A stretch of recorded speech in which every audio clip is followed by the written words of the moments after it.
Everyone, I'm Mary Sia, and today I'm here with Michelle Sia. and we're both here with Dr. Van, who is a professor in mathematics and also the director of Eagle Maker Hubs at the University of Southern Mississippi. We are here today to explore her STEM journey. So, Dr. Van, can you tell us a little bit about yourself? Well, thank you for having me. First of all, I feel very honored to be here. I am a professor of mathematics education, but at the University of Southern Mississippi, it is in the math department because our future math teachers basically have a degree in mathematics as well. So they're well prepared to teach middle school and high school math. I mostly teach those classes, but mainly I also am here in Eagle Maker Hub where I teach math with technology, and the technology in here is 3D modeling, 3D printing, laser cutting, coding, and a whole bunch of other stuff. So, what made you pursue your journey in the STEM field? Well, I don't think as a kid, I don't know that I always wanted to be in STEM, but ever since I was in fourth grade, I played the violin. And I performed in a lot of different kinds of concert halls. And I felt like concert halls are either aesthetically pleasing and the sound isn't that great, or the sound is great, but it's not very aesthetically pleasing, right? Yeah. So there's the intersection of the two often isn't there. I first wanted to be an architect. I was really inspired by Frank Gehry's work. One of his famous works is Falling Water. So the story goes, he was being pressured by a family to observe this waterfall on the family land. And he kept not drawing the plans for the house. And finally the family was like at the firm and they were like, where's our plans? And his response was, all right. So he plopped a house in the middle of the waterfall. Thus the name of the house is called Falling Water.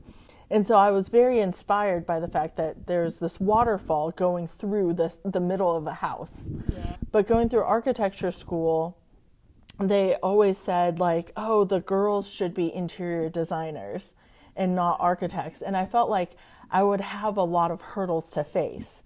And at the same time, I really liked 3D modeling and I really liked the math. And so I thought, you know what? I like these projects. I had enough math classes. Basically, I have a math minor, and I was able to teach high school math.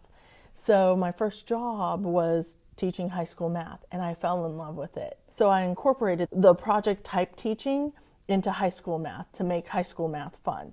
So early on, when I started teaching high school, I would do like kite projects in high school geometry where they built kites. Oh yeah, that's what we did. Oh, awesome! Yeah, actually, like we just did that last week. We built kites, and then my teacher was like, "Oh, if the weather is good, we'll go and fly it." I was like, "Yeah, right." So that makes you want to learn more. Yeah. So I think growing up, it just seemed like math wasn't as fun because we didn't have as much projects as we should. There's so many things that, STEM careers are tied to mathematics.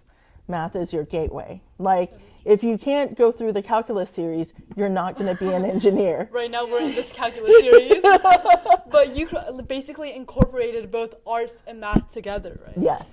We can't do mathematics, technology, engineering, and science without the aesthetics and how to communicate it, right? And so it has to be the complete package, otherwise you're fragmented. Right. I feel like there's a lot of people who don't know that there is more than just math to the math aspects. Right. Like Pythagorean theorem doesn't make sense until you're building a ramp into a building, right? That's really true, yes. We just learn a squared plus b squared equals c squared, but we don't know how to implement it. Right.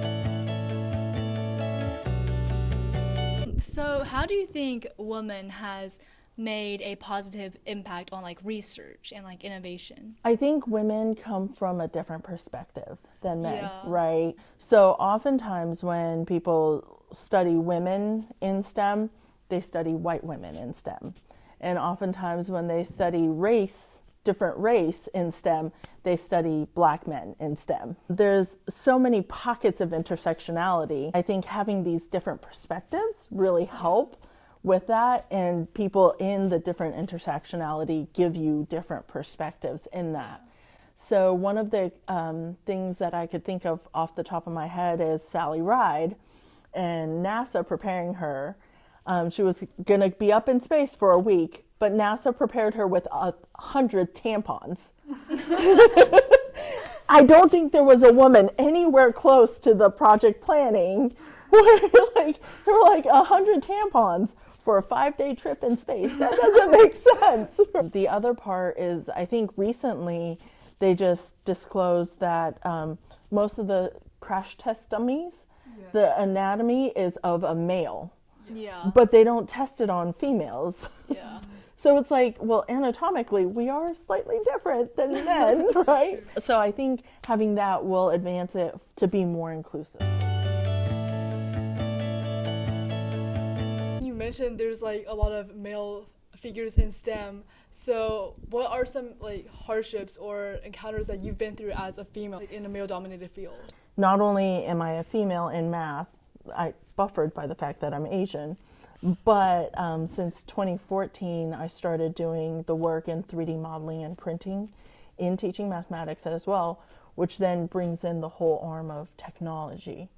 And there's the term tech bros, and that's definitely true. Yeah. So breaking into the tech bro market with 3D printers, teaching math, and they're like, oh, honey, wouldn't you want something that's more pretty? And I'm like, aesthetically pleasing or not, disregards its usefulness in my classroom. Like, That is true. it totally negates it. Like, I don't care if it's aesthetically pleasing. But you took one look at me and assumed, That is true. you know. You also mentioned like technology. So basically you're incorporating mathematics, technology, and arts all in one, right? Yeah. So it's not just like a STEM field, but there's also like art aspects. Yeah. Yes.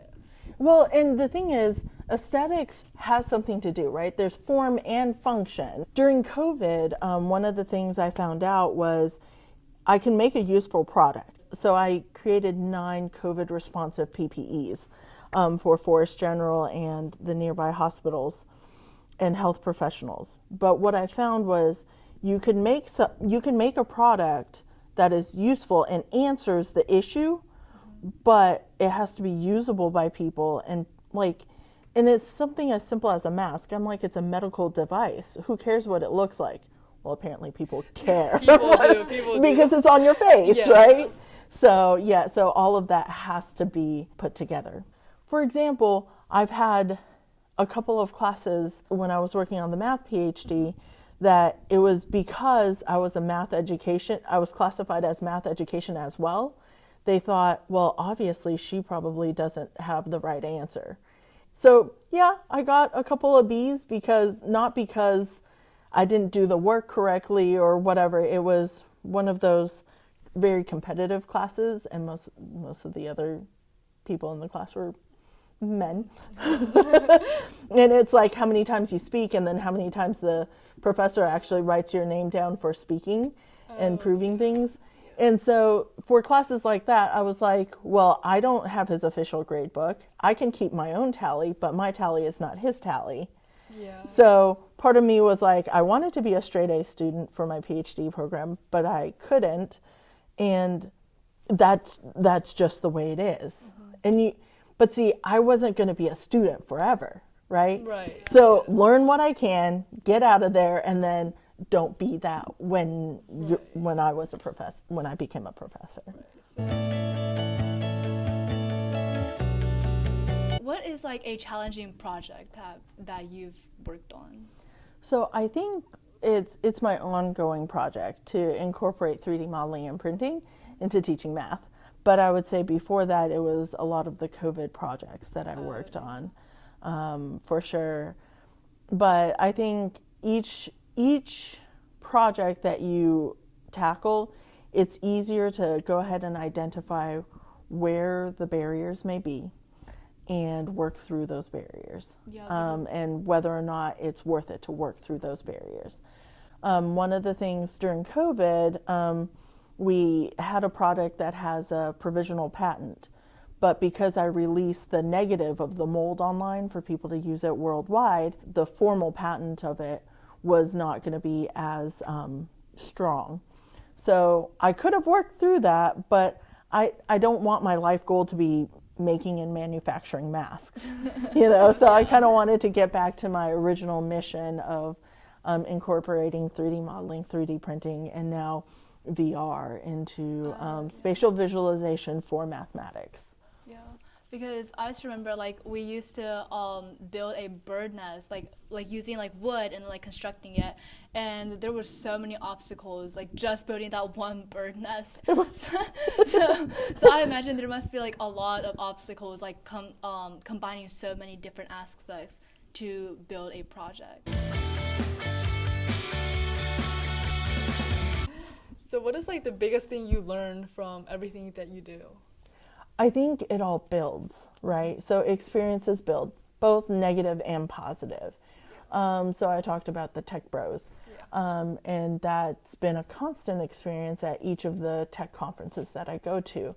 But each of those, I learned to be more eloquent and make better use of my vocabulary and being more specific in talking to them to still maintain my femininity and my perspective, but also get my point across without being double crossed.